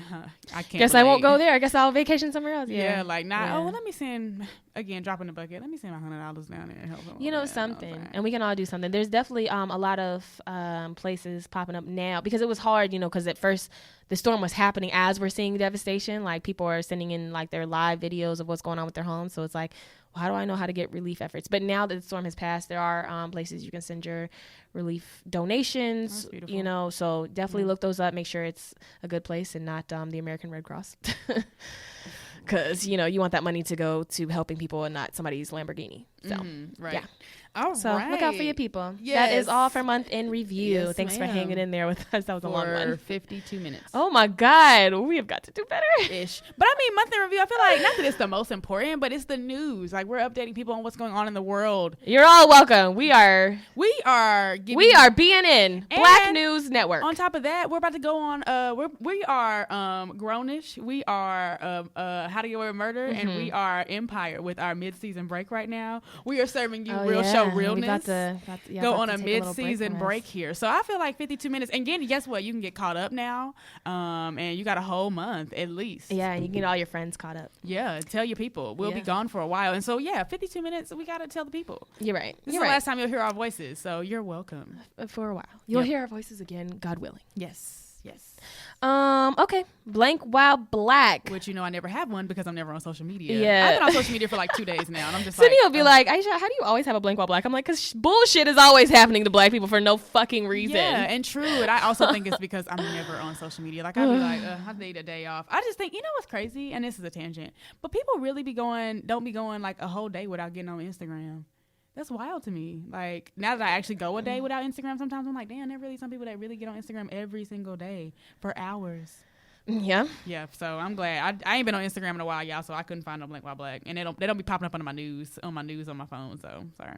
But tell me the deets, sis. All right. Well, Texas. Oh gosh. The end. No. So Texas, specifically Dallas. There was some old, of course, fat white man with suspenders on, and we can imagine how it went from there. There was a black teller at the post office who apparently gave this man, let's call him Bobbert. I don't know his name because they didn't reveal it on the news, unfortunately. I would love to know his name. Call him Bobbert? Yeah, I'm going to call him Bobbert. Bobbert was upset because the teller did not give him the right form. What form it was, I'm not sure, but maybe it was a change of address form. Who knows? Because you hope he moves away. But let's just say King. King is the African-American's name. That's what I'm going to call him. King did not give Bobbert the right form. And so Bobbert proceeds to get irate and starts yelling at him. Give me the fucking form, blah, blah, blah. So people online are recording and they're giggling, as people do, giggling at this man. Give me the fucking form, blah, blah. This one woman in the line decides to step in and say, hey, you need to calm fuck down, basically. And he's like, you need to shut up. I'm outraged, blah, blah. She's like, yeah, no, dude, I can see that. You need to calm down. Is it a black lady? I don't know. It didn't show her in the video. It only was showing the man. And she's like, I can see that, but you need to calm down. And he's like, you shut your mouth. And he turns back to King, we'll call him. And it's like, you need to give me the fucking form. Give me the fucking form, you jigaboo. Everyone's like, so it went from giggles to like, jigaboo, what? Because Bobbert was not immediately punched in the face, his balls grew bigger, more swelling. So then he says, give me the form, you fucking nigger. Again, Bobbert was not punched in the throat. So King says, hey, whoever's recording this, can y'all call the police? Can y'all send this video to the police? Can y'all help a brother out, basically? Bobbert, still mad, still without his form, storms out of the post office and yells again, fucking nigger, and proceeds to leave. Somebody goes outside, gets his license plate number, and sends it to the police. So I could not find any update on what they did with Bobbert or what his real name is or any statement from the from King, we'll call him, from the post office worker. But it's just like, I can't even work my government job without being called a fucking jigaboo and a fucking nigger. But because you got the wrong form. And Bobbert, you didn't sound that intelligent. Maybe you didn't ask for the right form. Or, you could simply say, oh, I'm sorry, this is the wrong form. Could you pass me the other one? Right. It had to go straight to just racist bullshit. And I'm like, I know y'all think y'all not supposed to put your hands on people, but if I'm standing in line at a post office and some old ass man is calling my brother at the post office a fucking nigger or jigaboo, I'm going to kick your knees out from under you. That's what I'm going to do. I don't understand. Like, yes, we're recording. We're going to shame his name. Maybe he'll lose his job. First of all, he's probably retired, but he's going to lose his job. We'll record him. We'll bring shame to his name. Fuck that shame shit. I'm knocking your knees out. They probably replacement knees. They probably going to bend backwards. I'm going to hold magnets to them and make them bend. That shit made me so mad. I'm like, why do we not? I just don't like that. Why don't we take care of each other? We don't defend each other. And white, black, orange, green, gray, like, I'm not standing around while I see people get just brutally attacked. Yeah. And again, customer service job, you can't defend yourself or you lose No, your job. absolutely not. You'll lose your job if you respond in the correct way, as far as I'm concerned. This lady, you have to say it's above me now, sir, while you're being called a fucking nigger. This lady yesterday came into my job and she was giving me her phone number, and her last 4 digits of her phone number were 1776. And she was like, that was a great year. And I was like, bitch, for and who? so she said that, and I was like, 1776? Like, I had to repeat it back, and she was like, yeah. And you said, did you not say, you mean 1865? No, I didn't say anything because I'm at work. So I was like, in my head, I was like, I really want to say, well, I mean, I guess it depends on who you ask. But I was like, oh, you lucky bitch. Oh, you lucky bitch. Yeah, I would have rolled my eyes extra hard. She would have asked me what I rolled them for. That's how hard I would have rolled them. Mm-hmm. I saw you would have rolled them so hard you saw your brain. Yeah, I would have saw my brain back there. Yeah. Huh, wow. 1776. What a great year. Okay, Susan, you're going to need to back the fuck up. But yeah, wow. Mm-hmm. Yeah, don't work in the post office if you are black. Yeah, actually just don't be black and piss a white person off who's a weak person, because any weak white person is probably going to call you the N-word. Like, it's just go-to. It's just the go-to. And Absolutely. I'm like, yo, I can be mad as a snake and I'm not going to revert to you, like calling you cracker this, honky that, cousin fucker that. Like, I'm just not going to go there because I simply don't have to. If I'm mad at you, I could simply use the reason I'm mad at you. Yeah. Which is not because you're white or black or gray or green. It'll be because you're a dumbass or whatever race you are. But I think it's because they know it can get a rise out of you. They know it can hurt your feelings. And it can make you do something for you to get in trouble. Yeah. Which is the bullshit that happens every day. When black people, if and when black people retaliate on anything, it's like, yeah, but you shouldn't have blah, blah, blah. No matter what they did, you could have called the cops or made a report. What? Bitch, what? Did y'all make reports when y'all thought the Emmett Till whistled at that white woman? Or did you take matters into your own hands? Right. Yeah, if there was any reason not to let white people use the N-word, it would be that one right there, because they know they can use it derogatorily in such a quick switch. Like, oh, I'm rapping a song with the N-word in it. Nigga this, nigga that. Yeah. And a black person just pissed me off. Yo, I used to tell people at school at East Carolina, I'm like, yeah, y'all hanging out with these white people that y'all like say the N-word when they listen to the Waka Flocka, but let his ass get mad at you and you gonna hear the N-word for real quick. And I've seen it. I have seen it so many times, even at ECU. Like, N-word this, anytime you get mad, I'm like, wow, that's crazy. I thought you liked black culture. Oh, yeah, you do. Just not when black people. It benefits you, yeah. But that's a lot of people, though. A lot of people like to do things when it benefits them. Like, I remember when Nicki Minaj and Cardi were going at it, and Nicki was like, she calls black women roaches. And I was like, are you really mad? Or are you using this to help your argument so that we're on your side? Nicki calls black women a lot of fucking things in all of her raps. So I've never, okay, I've never heard I mean, just in general, it's not like she just has all uplifting music. It's like, all you bitches are beneath me. Yeah. Well, roaches are beneath people too, I guess. So I mean, right. So yeah, a lot of people just use things when it benefits them. So that's why I like with the N-word, I just be like, I feel like I don't know what I would. It's like having a gun put in your face. Like, I don't know what I would do if someone actually called me the N-word to my face, but in my head, I feel like I would probably go, here we go. You thinking you're empowered to hurt my feelings because you use the N-word, bitch. I don't give a fuck. It's a word, and I know you're just trying to use it to hurt my feelings. And I'm not gonna give you that power. That growth. I need it because the word. I don't even like hearing black people say, like, if they're saying a joke or even telling a story right now, saying like the N-word with a hard R. It makes me uncomfortable. Like, I hate that word so much. And I'm like, R. But it's okay without the R. It doesn't make me as angry. Like, the hearing that with a hard R, it just makes me think of all the racist movies I've ever watched and all the racist things I've ever heard. Yeah, because I think when you put the R on it, you are intentionally trying to be racist or hurtful. Because you went out of your way to pronounce that R. It's like more painful to hear, I think. So it's like, even saying it just makes me so uncomfortable. I don't like it. And so to hear like a white person in their rage said it, I just be like, bro, I'll kick your kneecaps out. Yeah. I wanted to. And I was like, had that been my white grandpa or white grandma saying some dumbass shit like that, they also would deserve their knees kicked out. So it's so fucking sad. It's sad because people be like, you can't teach an old dog new tricks. Well, fucking put the dog down. I don't know. Because that's bullshit. Actually, I can't really disagree with that one for sure. Yeah. Got to go. Sorry. You are in the way of progress, so I guess you got to do it. All right. So that's Dallas, Texas, and all the shit show that they got going on every fucking week. Would you like to take a guess as to where the next story is coming from? How many Blake While Blacks do you have? Just one more. Oh, okay. Well, so you have like 8 of them, and I'd be like, I don't know where you found no. Just one more. Can you want to, no, just take a guess. Different state and go. North Carolina. Oh, no. One more. Is it in the South? Yes. South Carolina? Damn Damn it, Cindy. New Orleans. Mississippi. Oh, why did I say New Orleans? Why was it my next go-to? I don't know. New Orleans black as fuck. Yeah, but New Orleans is also, I think it's racist too.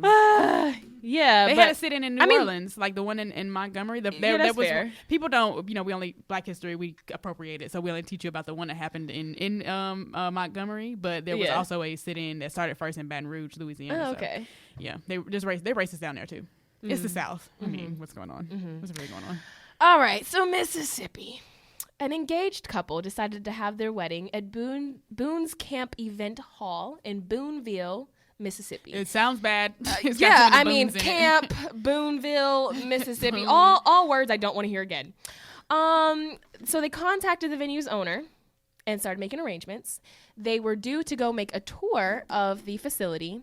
I don't know if the owners maybe were like, that name don't sound quite right, and looked them up on Facebook or what have you, but they didn't really have any information on the couple besides their names. Before they could go tour the facility, they got an email that said they were no longer invited to have their wedding there. Sorry about it. So the sister of the groom was like, that don't sound about right. So I'm going to go down there and I'm going to see why they said that you can't have your wedding here anymore. Like, what happened? I mean, it's not because the date got booked up. They literally won't even let you come tour the facility. So Donna Russell and her husband, something else Russell, but he's not involved as far as I know.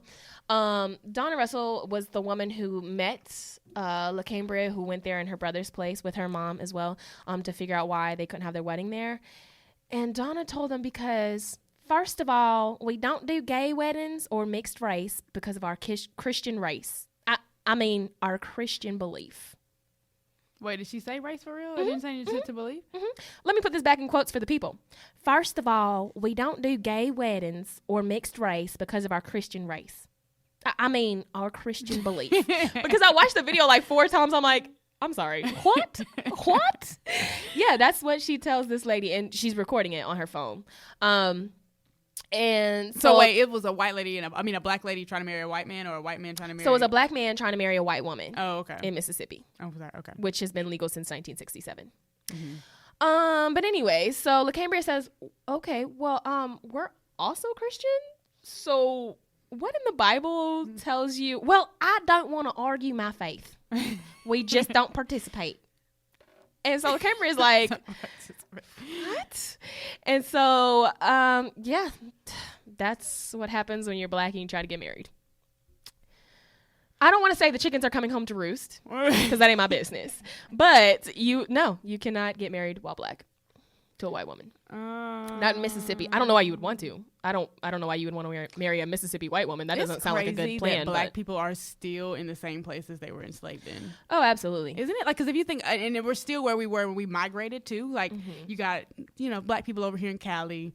You got black people down here in the South. Lots and lots of black people in the South. And you got some up north. There are none in the center of the country. Like, I remember, beach travels a lot. We keep our black asses away from wherever the fuck is. I don't even know what's in the middle of the country. I couldn't even tell you one state in the middle. Geography is not my shit. I can tell you Texas is in the middle, but it's in the South. I'll be talking to people and I'll be like, Cindy, the camera just said good night. She just fell down. Oh yeah. Yeah. So, oh, I just me, Donna. God damn it. Oh, is there more to the story? Oh yeah. So white tears have to come after you get virally humiliated. So she says, growing up as a child in Mississippi, that's just simply what she thought was a part of Christianity, keeping your races separate. On Saturday, this is back in quotes, that's why I have to turn this on. On Saturday, my husband asked me to show him in the Bible where it was located as to the content concerning biracial relationships, and I was unable to recall the instances where the Bible was used, given a verse that would support my decision. I have to say there are 2 requirements for marriage, and race has nothing to do with neither. My intent was never racism, but to stand firm on what I assumed was right concerning marriage. Donna, damn it, Donna. Wow. First of all, that's one of this is problem number 1. I really thought that. We're assuming what we know. First of all, Donna, if you grew up as your quote unquote Christian race, I don't know about you, but my Southern quote-unquote Christian family had me up in church 3 times a week. Mm-hmm. There wasn't really much to assume because we had to hear the Bible 50 million times. Mm-hmm. What made you assume that races should be kept separate according to Christianity? Maybe in your social construct of Mississippi. Right. But according to your religion, where did you hear that? Cite that pastor. I want to know. No, and pastor probably did say it down there in right. Mississippi. So you need to cite the pastor. Yeah. Cite his ass. I want to know. I wonder what happens to people when they get embarrassed on the internet. Oh, they took down their Facebook page for the entire venue. Mm-hmm. That's why it was hard to find her name. So then the names of the owner was... I want to see if I can find it again. It was Donna and something Russell, but it was just the woman who was talking in the video. Mm-hmm. I don't think the husband was there or whatever. And I don't know if she just worked for the venue or if she is the owner, Donna. But I'm assuming it's Donna. And if it ain't, oh, well, Donna, you should have educated your employees a little better. Because that's just some dumbass shit talking about something. I'm not going to argue my faith. Bitch, I didn't ask you to argue. I asked you to tell me where in the Bible it says that black people can't marry white people. Because I can show you where it says it in the Supreme Court. Mm-hmm. Mm-hmm. Mm-hmm. Loving versus Virginia, right? 1967, right? So I can show you that document since I know you're not into reading. I can print it out for you, but just damn it, Donna. And then the thing, so Mississippi passed a law in like 2016. You might have heard about it. Lord mercy. You might tell me if you remember it. But in 2016, Mississippi passed a law that was basically like. People have the right to not serve gay and transgender communities based on their religions. So it wasn't just reserved for marriage. So like if you are a person who notarizes marriages, I don't even know what that's called, but if you're a person who notarizes marriages and you see as a same-sex couple, based on your religious beliefs, you're allowed to not sign their marriage certificate. Also, if you own a cake baking company and somebody wants a wedding cake for their marriage, for their wedding, and they're a gay couple, you're allowed to say, I'm not baking your goddamn cake because of my religious beliefs. But it just goes so much further than, okay, a church doesn't want to marry a gay couple because they don't believe in it. Mm-hmm. It just interrupts all their rights. Mm-hmm. And I don't really know how it was legal for Mississippi to pass that, but I remember hearing about it in 2016 whenever it was signed. And it was just like, Chile.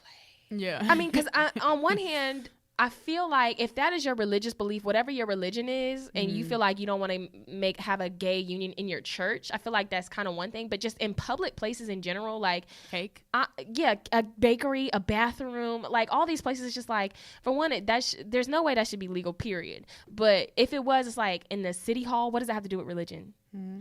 In an event hall, what does it have to do with religion? Like these aren't churches, so how can you say based on my religious beliefs, I'm not going to serve this community? Yeah. It's like you can be denied a bathroom if you're gay or transgender because of your sexuality in Mississippi. So basically, like I say all the time, black people, we need to keep our black asses out of Alabama, Louisiana, and Mississippi, period. Yeah, Mississippi hella backwards. And Texas. Obviously. Which is crazy because, again, so many black communities in all these places. Mm-hmm. But I've had people be like, oh, yeah, you want to come down to, huh? To I want to go to Texas too. I'm sorry, I'm from North Carolina, and it's ass backwards enough over here. So I don't feel like leading with my rectum anywhere. I didn't know Texas was this bad. I had heard it was like Houston, Texas was like lit for black people, and maybe it is. Maybe that one little part. At this point, I think it's time to like divide up. You know, people wanted to divide up by race. That obviously was not working. I think we should divide up based off of ideals. Like if you believe that you should discriminate against transgenders, actually, you should go over there. Put all the Bohemians, we can bring them up here, you know. Donald Trump voters, people who are missing most of their teeth, people who just think it's okay to not let gay people use a bathroom or black and white people get married. I feel like we could put you on the reservations and then bring the Native Americans off since y'all gave them the shitty land. No, they're gonna fuck it up and throw cigarette butts everywhere. Let's put them in the Bahamas. During hurricane season and every non-hurricane season, we can put them back to the Caucasus Mountains. That's about all I got for that. Yeah, it's just crazy because it's wild. Like they literally passing like Muslim bans and and building walls talking about crime. And I'm like, but when we look at the records of crimes and we look at all the mass shootings, people simply don't want to hear the facts. And the facts are white men with guns are the biggest threat to American society. And also any domestic terrorism is probably where you can just throw a penny and hit a white boy, and that might be the one that'll do it. So it's just like, I don't know. Let's just take a better look inside people. Like, we're just simply focusing on the wrong things. Mm-hmm. I think we should. It's time to separate by ideology. Yeah, absolutely. If you think climate change is not a thing, let's separate. Like, you go over there, we'll go over here. Let's put you somewhere during hurricane season. Yeah. Like, let's. If you think solitary confinement is the shit, how about you go over there and we go over here? Like, it just. If you think putting away people for life is the shit, you go over there and we'll go over here. Yeah, let's. But the sad part is, people already put themselves in boxes like those, but they just be so different. Like, yeah, I believe you should have the choice of what to do with your body, but also people deserve the electric chair, or people deserve to be electrocuted until they're not gay anymore. Like, people's ideas just be like, how are you open-minded here but not here? Mm-hmm. And people are like that all damn day, every day. And it's just the education, it's the ignorance thing. And like, it's a non-experience thing too. This woman genuinely thought that races were not allowed to mix via Jesus Christ. Mm-hmm. Jesus H. Christ told you black and white people cannot marry. I think it's bitch, it's 2019. People are marrying dogs. What the fuck is wrong with you? I just think it's a non-experience thing. Like, I think that's what we were talking about, like politicians and stuff earlier. Like, it's so easy to pass a law talking about how you support solitary confinement if you've never had to be in there, ever. Yeah, it's so easy to be like, oh, y'all cannot get raped. It's rich, entitled, bigoted, straight white men making decisions for the country who does not look like that. Mm-hmm. Yeah, crazy. We are gay, we are straight, we are pan, we are trans, we are brown, we are black, we are all of these things, and you get to make the rules for me? I don't think so. Right. So, in the words of my good bro Sean King, flip the motherfucking Senate. Yeah. Jeez. Yes, ma'am. Not that that'll help that much, but whatever. Does that wrap up black on that blank while black? That black on black attack, yeah. Or no, white on black attack. That's another good title, but yeah, no. So don't work at the post office. Don't have a government official job, and don't try to marry a Caucasian. Yep. In the good old state of Mississippi. Yep. All right, Sexpectations. Oh, I had an interjection. I just wanted to add a small segment here. Okay. Mm-hmm. A woman brought her mini horse in an airport and on a plane where people fly. She brought a mini. Okay, I'm gonna say this again. She brought a mini horse, like a pony. A pony on a plane. And flew with that bitch in the sky. Was it her service pet? That was her. Not a service pet. That was her emotional support pet. What the fuck? And people were like, I swear to God, I saw a horse at check-in in the airport today. And then somebody else was like, okay, all right. So if you're in, economy class and this, and also if you have a horse, go ahead and load the plane. He's like a selfie, like with the horse in the background. So this segment is, the horse's name was Flirty. And, Flirty? Yeah, Flirty. The woman was a large woman. So, I don't know if you ever flew next to a big person on the plane. It's uncomfortable. It's hard to do because you're missing lap at that point. They'll be on your lap. But, the woman was large. What are you laughing at? I'm dead fucking serious. The woman was large by herself, but then she brought a 250-pound pony with her. You're laughing. I'm so serious. And she sat on the row with 3, and so she sat in one chair, and the pony took up the other 2, basically, in the floor part. But I'm like, for one, that's disrespectful as fuck. I don't believe you should bring a Yorkie on a plane because you don't know how that shit affects animals and the way it pops their ears and shit, like how it do for babies. But you got this poor little pony standing on this fucking flight. Laughing. I'm dead fucking serious. Because I'm imagining that scene in Madagascar. I cannot wait to show you this footage of this damn donkey on a goddamn plane. Have you seen Madagascar when they got the giraffe? Please stop. On the plane. Please stop. I see it. Yeah, that's what it looked like. So this woman has brought this miniature pony on a plane, and it's her emotional support pet, so she's not allowed to be denied it. But obviously, she had to buy 2 other seats. I'm sorry. Now I have questions. Did it have anything to do with anything we normally talk about on this podcast, or did you just have to talk about the pony? I had to talk about it because this segment is called Sounds About What? Because the good sis was white, bringing a goddamn pony on the plane, talking about this my emotional support pet. Now, I am in no way talking shit about people who have emotional support pets, because I consider my baby my emotional support pet, and I would like to take him everywhere. I tried to bring him into graduation, but you whores up in East Carolina took up all the space during my graduation, and he could not come in. But this woman brought a whole pony, and I'm like, bitch, you couldn't get a hamster to support you emotionally? Why did you bring this large animal, this equine, on this goddamn plane? And she was like, you know what? We'll stick to driving anytime we want to go anywhere else, because it was too inconvenient for Flirty. She said it was too inconvenient for her pony. Have you ever been around horse shit before? It's not a great time. And I don't know if Flirty shattered on the plane or not, but I would not want to smell equestrian while I'm trying to ride my plane to wherever the fuck they was going. I think it was like from Chicago to like Omaha or some shit like that. Why do you need your pony in these places? You could simply get a horse trailer, ride out. But I guess she wanted the pony in her lap, so I guess that wouldn't have worked. Oh, that shit stressed me out. Looking at a picture of a pony on a plane, I was like, let me tell you niggers something. If I see a motherfucking pony on my flight to LA, I'm whooping ass, because I don't want to smell horse shit while I'm flying. So in this week's Sounds About What, keep your motherfucking ponies off of planes. People got to fly on them shits. And that's it. So we can move on. I'm weak. Okay. So Sexpectations. Yes, ma'am. I can't go on with the show.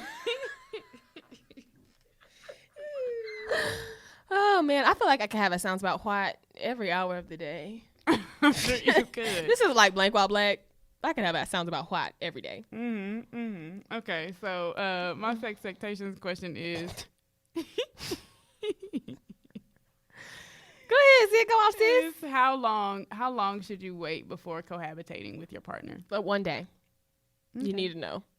No, wow. I'm just kidding. I don't think that's a timeline. That's like when people be like, how long should you date before you get engaged? So you decide if that motherfucker is really fitting right, which could be 27 years. I don't know. Yeah, I can't say a timeline, but I guess I would say, because everybody like develops the relationship differently. Like some people won't kiss for like 6 months. I just want to say that Sounds About White part of the podcast was my Charlamagne moment. You ever watch The Breakfast Club and Charlamagne be cracking the fuck up? Yeah. Got that high pitch that laugh. Yeah, you were weekend over there. I could not stop laughing. Okay. That was some bullshit. Anyway, but yeah, no, I think that it definitely depends on your speed of your relationship, because I know some people that'll fall in love if they talk to somebody for a week. It's bizarre. I think people who fall in love that fast, it's more so falling in love with the idea of a person. Yeah. Like you hope they're gonna be who they think. Whatever the timeline should be is, I guess if you saying no, I don't know, because I think I told you that time that this boy told me. That was rude. This man told me that he could see his partner once a month and be just fine. Everybody's different. And So, then to yeah, me, you thought that was different. wild as fuck. And I was like, I can see that. No, hell no. He was like, that'll basically keep you having butterflies. And I was like, nah, that'll basically have me talking to somebody else, because that's fucking weird. Everybody's bro. different. I thought it was cool. I was like, wonderful. Because I ain't got time. I do not have the time. Yeah, no, so I don't know if like, you could have a once month, timeline on that. I guess it depends a lot on, when it depends on how much you want to see the person. So if Yeah. you're a person that want to see somebody every day, maybe you should live together, because that would save some gas money. Absolutely. That's all I got for that. Oh, that's it? Yeah. Oh, okay. What about you? What did you think? I thought the same thing, that like normally, because I be getting my Sexpectation questions from The Real, because The Real is my shit. I never watch it, but I watch it on YouTube, like clips. But anyway, but when I read the question and I listened to their answers, I was like, I feel like this is something that you can't really put a time limit on, like anything, because you just never know what you're gonna feel when you feel it. I think it's more so about what you've gone through with that person, and also like I was reading this book. Here's a shout out for book people. Why Your 20s Matter. Y'all should check that out. Like how to take full advantage of your 20s. And it talked about you should not slide into cohabitating. It should be a serious question.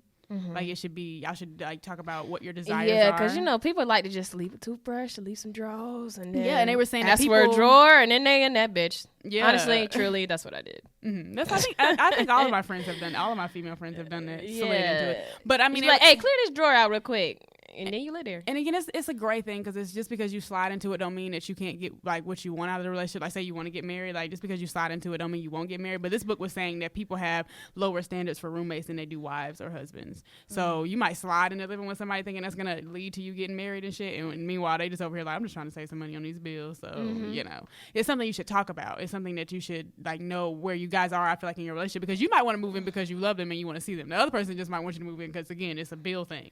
So y'all should really talk about that and see where you are. It's all about, I think, communication. So I think it just depends on, I guess, how effectively you communicate and where y'all are. And I just know I don't want to do anything for money. I had a really good question, but I'm gonna change it. Oh. I can ask it later. Okay. So I be seeing all of the times people be saying that if they live with their partner and the bill is $1,200, you should each pay $600. Why are you talking like that? Because I want to know what you think about that. Do you believe in going splitsies and halfsies? I don't know. That's why I be like, when I be having moments, I be like, oh my God, I'm single. And I be like, no, bitch, you need to be single because you don't know anything. You don't have answers for anything. I be like, I don't know. Would this bother me? I don't know. Man, we'll see. So with that, like on paper, I'm like, I think we should. I'm into that whole work to your ability, get paid for your ability kind of shit, I guess. I forgot how to word that, but kind of like on some, we should both just take care of each other. Like if you got it, you got it. Sometimes women wait, maybe the woman is making 100-something thousand and the man is making 20. Why the fuck would I be like, oh, you got to pay all the bills because you're the man? Sorry about it. Good luck with that. Because then I'm in my head, I'm like, what are you doing with that $100,000 that you make a year if he's paying all the bills? What are you doing with that? Now, are you investing in your future? But mind you, that's not benefiting him because then what is he going to have when the relationship is over? You know what I'm saying? I feel like so many women, because we depend on men for financial stability, leave relationships with nothing. Like I've literally said to my friends, like, I don't think you should move in with your significant other until you are stable enough to where if your relationship ends tomorrow, you can be like, well, bye, bitch. Like you can literally go put a down payment on your apartment. You got an apartment, you can move your shit out and you don't be stressed at all. So actually that's my answer to the question. Essentially, you should move in when you got enough money to move out. That's a good point. I think you should be, so say that to say, I think it should just be based off of just taking care of each other. Like I think that it should, if it's a splitsies thing, because we're both in a place where we financially can split things, because money to me is it's not even a real thing. So I don't want it to be such a big determinant factor in my relationship. I kind of want to just be like, hey, I got it. Okay, I got it. Okay, I got it. Like, okay, is everything taken care of? Okay, cool. We good. I can only speak from broke Aisha's standpoint.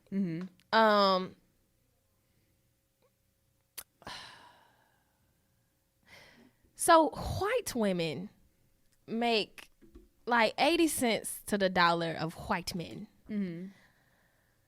Black women make 59% on the dollar of what white men make. So 60 cents to the dollar. What do black men make? I'm not sure. I don't know why that's not on here. But I know that women don't make as much as men. Oh, okay. I see what you're getting at here.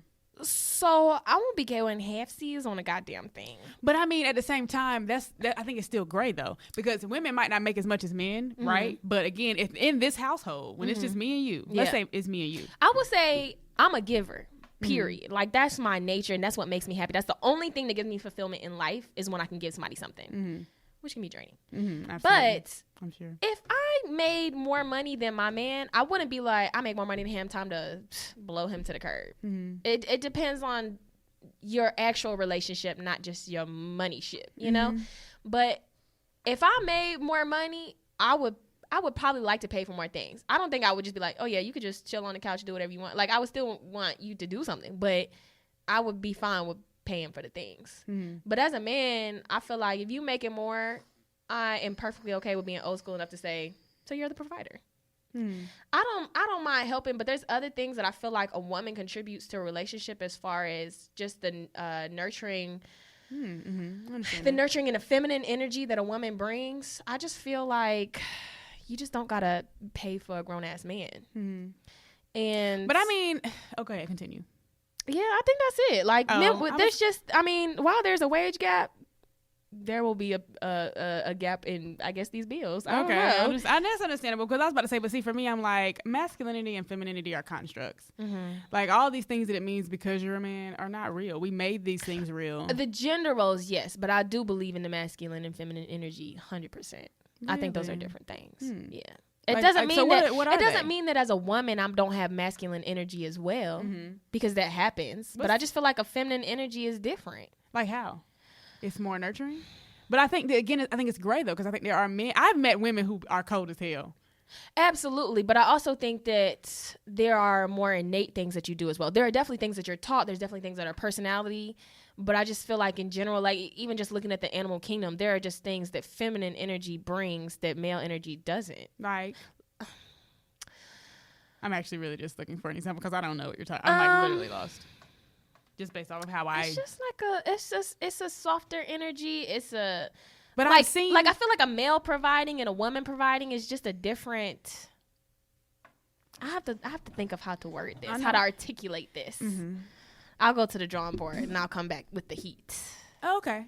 So, like, on a later episode, you're going to come back with the heat? Oh, yeah. I was just going to call you. But, you mean... Because this is our phone call, I guess, so to speak. It's our what? This is our phone call. This is our daily chat. Yeah, essentially. So, okay. But, yeah, so for me, because, I don't believe in masculine and feminine and blah, blah, blah. Yeah. I don't believe but it I think as, that's just because that's more physical. I think that's what you see it as, like a physical, feminine and masculine. I think I see it as a gender performance thing. But I've seen, again, the gray. And I think that if we allowed men to be more feminine, I got a shirt that says "Let boys be feminine." Like, I think it would create a better world. We literally teach boys that everything feminine is negative, and then wonder why they treat women like shit when women are the epitome of femininity. I have told you not to run like a girl. I have told you not to cry like a bitch. I have told you not to rub some dirt in it. Stop being a pussy. And then ask you. Wow, pussies can take a pounding, bitch. And then you don't know how strong a pussy is, huh? And then wonder why you grow up to be a man that beats women. Yeah. Because you hate femininity. I told you all your life to hate it. Yeah. But mind you can literally fuck women and still hate women at the same time. Oh, absolutely. You can literally have daughters and wives and still hate women because I taught you your whole life to hate women. It's like the same thing as white people hating black people. I taught you your whole life that they're lazy, that they didn't do anything to contribute to society. It's all in our socialization and our programming. So I think if we let boys be feminine, and like the same way we let girls be masculine, we'd have a better world. Because I think that gender performance falls on a continuum. I feel like when girls be doing guy shit, I think dudes would like to do just as much girl shit. They just know they're going to be ostracized for it. Oh, yeah. I mean, like, even when we go to, remember my brothers play with my dolls. Remember back when we used to go to the showcases and the Capitals would be up there and they do the AKA shit? I'm like, some of them are enjoying the hell out of that. This is the only time it's going to be okay. And we all out here laughing and clapping, right? Because it's cute. But if they step off stage and do that, then it becomes a problem. I simply will not make a statement on Kappas. Oh Lord, here you go. I simply will not. What the hell was that? Aisha is dead.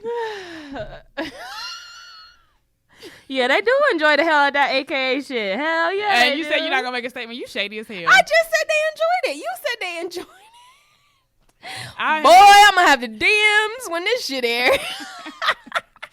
Yeah, they're gonna blow your ass up. You better be careful. You know you got 20,000 followers. Hell, they probably all gonna be coming. They gonna cancel your ass. And that's fine. It's over for you. And it's fine. If I'm gonna get canceled, I'm gonna really get canceled. I'm coming back on the air. All right. Is that all your feelings? Is that all the things? Yeah, I'm gonna ask what I was gonna ask next time. Okay. So keep y'all on in a whole month. I know. Oh, sad. Sad. All right. Sad. Cry. The end. All right. Black on black support. I'm gonna go first. I'm gonna proclaim That's wonderful. You don't have no black on black support? No. What? I know. Who am I? This is not normal, but okay. Know. I'll take it. My black on black support. I got one, the one and only. My best friend, Aisha. I forgot you said that. So I'm glad you forgot. Yay. My best friend, y'all. We are taking our mid-season break because, we are How to Get Away with Murder. We are Empire and we are Grownish with our mid-season break out here. Because she's about to go across the country, across the land. Yes, to I don't know what this is, but it's a thing. I don't know. Cam Newton be to doing follow her dreams, people, to pursue the things. Mm-hmm. I'm gonna let you tell. Can you tell the people what you're gonna be doing? Do you want to tell the people, or would you rather keep it on the low? I'll say a few things. Okay, go ahead. I am going to La La Land for about a month to just pursue my dreams of acting, modeling, networking. I wanted to live in California since I was like 4. And when I graduated high school, I'm like, I'm not going to college. I'm going to go be famous. I have an Olsen twin. That's what you said? Yeah, pretty much. Okay. But my dad really wanted me to go to college. So I went to college. And then when I graduated college, my dad was sick, so I didn't go. And then he was basically like, are you not going? Like, he asked me, like, maybe a couple months ago, like, are you not going because I'm sick? Or, like, you're afraid to leave me? And I'm like, no, that's not it. And, yeah, I mean, it was it. So now it's like the space and opportunity is here, like, while I'm quote-unquote young and have the connections that I do have and the people that I do know, and I got this, fine-ass face, I'm just going to go. I'm just going to go see what I can do. And I just feel like I need some solitude as well. And I never really do anything by myself. Like, you're not going to catch me. I'm the queen of doing shit by myself. Yeah, you're not going to catch me at the movie theater by myself. You like, will catch me, though. The most I'm going to do is go out to eat by myself, but that's just because I like food and I don't care if you come in or not. So I just think it's just a little grow up thing for me to do. Go be by myself, go figure out how to make shit shake. And, and then, I'll probably be back over here in North Carolina. No, maybe not. Yeah, maybe not. Maybe Let's speak positivity. Exactly. Maybe like no. Not, like I plan to come back, but I also plan to move just in general. Like probably like a couple years or something. But yeah, I'm going for a month and then I'll be back and getting back to the show. Yeah. I know y'all will miss us so much. Absolutely. So yes, I'm very excited for you. I think it is beautiful. I'm always the queen of do your dreams, do your things, because fuck this bullshit. Fuck this 8 hours a day doing shit that is not what God blessed you with. Because I think we've all been given very special gifts and have a place carved out for us. And it's a responsibility. Like, with great power comes great responsibility. So with great gifts of great gifts are given, you have a responsibility to utilize them to make the world a better place. And so I honestly think you would do a great job at acting and being on someone's screen. If I don't take the opportunity now, I'll just continue to make excuses. And I don't have children, thank God. And I quit my job, so it's like now I have the flexibility. Yeah. So if not now, when? And you tried. If not who? Or if not you, who? If not now then when? Yep. Yeah, whatever. Yeah. But yeah, so take the opportunity while I have it, while it's presented to me, and while I'm blessed enough to have the means to do it. So. Absolutely. So the 5 of y'all that be listening in LA. Oh, do we have 5 listeners in LA? Yeah, something like that. Oh shit. Yeah, so the 5 of y'all. Hey, 5 of y'all, slide in my DMs. The queen is coming, so check her out. She will be over there for a whole month. I'm so excited for you. I'm gonna miss you, of course, but I can't wait to hear about all the things. Oh yes, I'll be calling you all the time. I am rooting for you with all of my soul and spirit. I am putting great things to the universe. Ava DuVernay is just gonna bump into you at a calf. I'm excited to call you because I'm gonna forget every single day about the time change, and I will probably call you at 6 a.m. your time, which I'll be up. Doing yoga or some shit. Okay, wonderful. That's good. Yeah, hell yeah. Call me anytime because I'm excited. Wow. Yeah, so my good sis is gonna be gone. Sorry, I just. I'll probably bump into Beyonce. You're gonna bump into Ava DuVernay and Quentin Tarantino and fucking whoever the fuck is making movies. I was about to say John Singleton. Won't bump into him. Sorry. Taraji. You can bump into Taraji. Gabrielle Union. I don't even know. Tiana don't live over there, but I don't know who all lives in LA. But yeah, hopefully you'll bump into all the great black people and they will be like, oh my God. Gabrielle Union was discovered. Like, people be discovered just fucking minding their business. Gabrielle Union was trying to go to law school and somebody was like, oh my God, you're really pretty. Would you like to model? Tyra's booked in like Milan off of her passport photo. So, I mean, hey. Yeah. So let's get it. Go over there and meet all the great people and do all the great networking things. So yes, I'm there to network, to audition, to live life, to find some solitude, to read. Oh my God, I'm so excited. I hope that it's like your geographic area. Like I heard Will Smith talking about this. He was saying like every time Trey lands in, I don't know, fucking India, he just throws up immediately. He was like, some geographic areas just do not agree with you. He was like, when I'm in Miami, I literally am at my best. Like I feel feel better. I have more energy. Da da da da da. So I hope LA is your geographic area. I hope the sun I hope I'm gives not you, throwing up as soon as I get off the right. I hope it gives you all the vitamin D. I hope it gives you all the great light and greatness. I hope it's not raining like when we went over there. Oh my God! What if it's cloudy like, and rainy? Wow, it's never rained more than like one day in LA, and here we are, 29 days straight of rain. No, that won't happen. It's gonna be so sunshiny. No. I'm excited. You're gonna hear lots and lots of Tupac because my God, that's all they fucking play over there. And Nipsey. I'm excited to go to like different murals of Nipsey. Store, maybe. Oh, that would be so dope. I forgot about that. Yeah, I'm gonna go see the things. I'm excited. I'm trying to go to Runyon every day. So if you out there in LA and you trying to run, not if you on some sex trafficking shit, I don't want to meet you. But normal people that want to go run on Runyon Canyon, hit your girl up. Why did you have to go so dark with that? I don't know. My daddy used to always say, I'd be like, Dad, I'm going to Walmart. Don't get sex trafficked. Because he saw fucking Taken with Liam Neeson. And my dad, literally, from the time I was like 12, anywhere I would go, he would be petrified. I'd be like, I'm going to Walmart. He'd call me every 5 minutes. I'm like, Dad, Walmart is 15 minutes away. Why are you calling me so much? But it's understandable, though. Hey, yeah.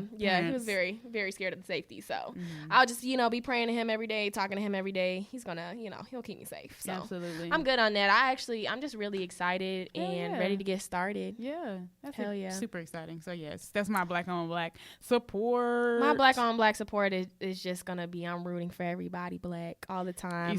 Lots of love and Black ass support to the Bahamas and to the people on the coast and anybody. I mean, support to Puerto Rico. Yeah, just support to our beautiful people, and we get shot on a daily basis. So that won't be me here to do. I'll be here to spread love and light and positivity and support to all the Black people. Absolutely. Worldwide. Hell yeah. All right. So next is mental health check-in. You got one? Wonderful. Because I forgot to write that down, so I clearly don't have one. I don't know how I always forget about it. And mental health is so important. Wow, it really is. And you get it together. Yeah, you're right. Okay. Mine is just simple. It's just perception is reality.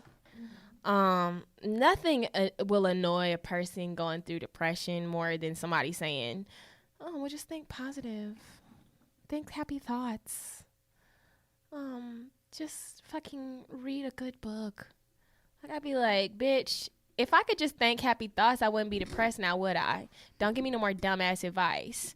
So, but when I say perception is reality, we just really have to look at life from like, for my daddy, literally to his deathbed was like, things could be worse. Things could be worse. Every day. And I'm like, nah, my nigga, I don't think it can really be worse than this. But I mean, truly, we have so much to be grateful for. And that's not a thing to say, you have a lot to be grateful for, so don't be depressed. It's just take some time to, like I said last week, love on yourself, be proud of the progress that you've made, and also take time to count some blessings, because even though I can't say it's going to pull you up by the bootstraps, but when I think of things that I'm grateful for and I'm blessed for, it does, shift your day a little bit. Maybe I'm not all the way out the dark, but I do feel that much better to where I can say, you know what, I have a means of transportation, because as shitty as I feel and as mad as I am, or how broke I am from this car note, oh my God, if I didn't have a car, it would be that much worse. Like, I would have to pay the Uber everywhere, whatever. So take some time to be grateful for your blessings and change that perception a little bit so that your reality can be that much more beautiful and getting closer to light. Absolutely. That's beautiful. Yeah. Hell yeah. Hell yeah. Yeah, I don't have a mental health check-in, but I thought that was wonderful. So thanks, Queen. All right, so affirmations. My affirmation is to slow down. I was just thinking about recently how we spend so much time either thinking about the past or preparing for the future. I know myself personally, I'm definitely always somewhere in between past and future. Like, I feel like I don't spend a lot of time in the present as much as I would want to. And I think a lot of it comes from just, again, like how our society functions. Like, you go to college and it's all about your next exam. It's all about your next group project. It's all about how I got to go to work today at 2:00. So before I get to work, I got to do this, that, and the third. But I feel like the days go by so much slower when I just decide to like slow down and just decide like, okay, you already know what you got to do. Stop thinking about it. Just stay right here and do this yoga or read this book or whatever it might be. So just basically practicing being present and practicing mindfulness. And by mindfulness, you have mindfulness, like F-U-L-L, like your mind is full of shit going on, and you got mindfulness, like F-U-L. So practicing F-U-L over F-U-L-L, just calming down and just slowing down and taking it all in and being present and enjoying whatever moment you're in and letting the past be the past, growing from it, learning from it, reflecting from it. Come on, Rafiki. Yeah. Yeah, gotta learn from the past. Hit over the head with a stick. So yeah, that's mine. Just to slow down and just enjoy the moments. I just want to affirm all of your dreams. Just whatever you believe in. There is nothing, like, really, there's nothing unrealistic. Like, there's nothing new under the sun. So the good thing about that is there's almost always a pathway already drawn out for you. I was reading an article about the Osaka sisters, Naomi and Mary. They're both professional tennis players. The one is Naomi is the one who beat Serena, I think, last year. But their dad was basically like, they have looked up to the Williams sisters their whole life. I started Naomi when she was 3 years old at tennis. And he's like, the good thing about that is I've admired the Williams sisters so much and how their dad like started them with trainers and homeschooled them so that they could be training more often and this, that, and the third. And he was like, honestly, there was already a blueprint for what I wanted for my daughters and for the success I wanted them to reach. There was already a blueprint. I just kind of followed the Williams sisters' father. So I say that to say that there is a blueprint pretty much for anything you want to do in life. And if there ain't, you know, there's some sort of outline or some sort of guidance. And if you don't see a physical guidance, there's a spiritual guidance. There's nothing new under the sun. We can affirm all of our dreams, our wildest ones, and just bring them to our own reality and make whatever we want out of life. Life is not peaches and cream. There are people, you know, being completely devastated by hurricanes and, you know, being called the N-word at work. But we can still change that perception and make our reality what we want it to be. We can let those things ruin our life, ruin our day, ruin our ideas of life, or we can say, okay, this happened. Life is, you know, 10% what happens and 90% how you respond to it. So now what? Take some ownership in some of the shit, because sometimes we just it's so much easier to blame other situations and other people and constructs and systems than saying, you know what, yeah, life is shit and things are pegged against me, but what do I do when I wake up in the morning? Am I getting closer to my goals? Is anything I'm doing putting me closer to my goals or further? If I'm scrolling on Instagram, I'm probably not getting that much closer. If I'm reading about something that I'm trying to get better at, I'm probably getting closer. So just do the things that get you closer to where you need to be. Yeah, absolutely.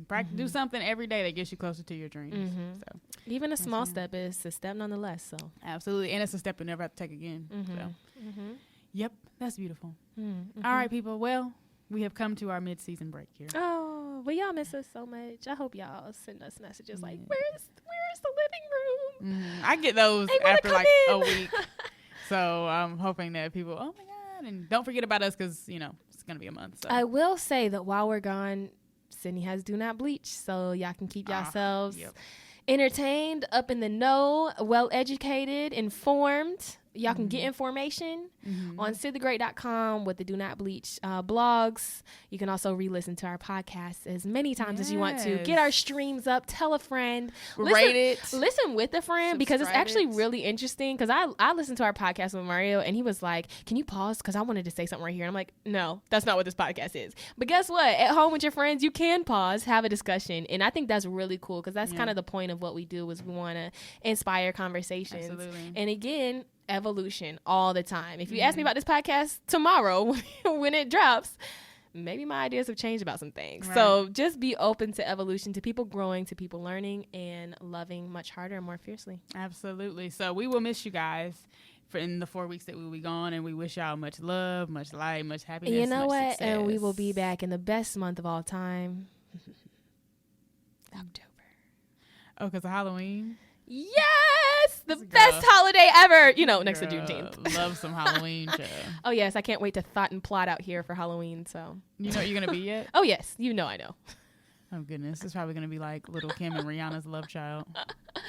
Oh yeah, I know what I'm gonna be for Halloween, like on November 1st every year. Like for the next year. September 1st. No, November. Like as soon as Halloween's over, like the next morning when I wake up, usually drunk and still in my costume, I'm like, next year I'm gonna be this. Wow, well that's intense. Okay, well I'm glad we are all excited to see the things. Yeah, the quick few shout outs left. Yesterday was my queen's birthday, September 4th. Beyonce Giselle Knowles Carter. Oh, I was off the internet yesterday, so I didn't have to see everybody post her internet stories. I forgot. I meant to curse the fuck out of Instagram because y'all hoes took my concert down that I had on my Insta story. Oh, because you played her music?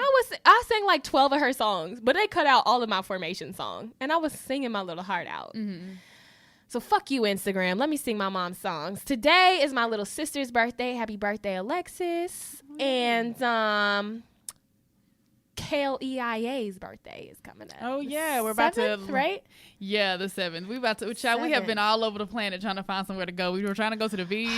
Can't do that. Fucking Hurricane Dorian is keeping us from going to the beach. And then where were we going after that? I think we're going to the mountains now. No, we're going to the mountains now, but where are we going? We were going to Asheville. I was going to say, I think we were going to Tennessee or something. And now we're going to Georgia. That's where we're going now. Hot Georgia. So, yeah. Whoa. Happy birthday, Kale EIA. You need to come be a guest on our show maybe when we pick the season back up. Absolutely. Yeah, the first episode we should have a guest. That'd be lit. Oh, okay. Any other shout outs that we need? No, shout out to all of the people who have supported this so far. To all the people who have reposted it. To all the people who have listened more than y'all once. Are the shit. I want to name names, but I know I'm gonna leave some people out and y'all gonna be mad at me. So I'm not. I just want to say thank y'all. Yeah, thank y'all so much. And we want to see y'all back here in the living room, and we love y'all. And Aisha's gonna tell you what she always tells you. Yes, because people, y'all don't have to go home. Y'all ain't gotta go to Walmart. Y'all ain't gotta go to the post office. But y'all gotta get the hell out the living room. Peace. Just keep it 100, keep it real. This is what you wanna do. It's the return of the Mac, yeah. Mac Daddy, when your dad's not watching, you gon' have to block him. You gon' have to block. Seems that you know I can rock a show. Since it's getting hot, let's get out of clothes. She said she bout to chill, and I'm feeling cold.